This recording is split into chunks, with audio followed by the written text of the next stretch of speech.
Tired of losing your Midjourney masterpieces in a digital abyss? Let's dive into how to find your images in Midjourney. Step by step. First, navigate to the Midjourney Discord server. Finding the images can depend if you are using the free version or a paid tier.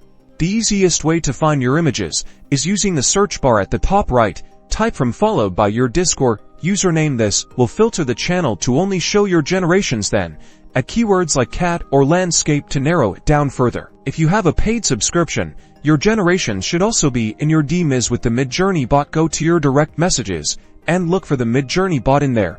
You can see all the images you have created. Another powerful method is the Midjourney website. Log in using your Discord account, then navigate to your profile. Here, you'll find all your generated images neatly organized, sortable by date, and searchable by prompt. It's like your personal Midjourney gallery. Pro tip: as you generate more images, it's super helpful to download and organize them into folders on your computer with descriptive names. Consider organizing by theme, style, or even prompt keywords. This simple habit saves you tons of time later.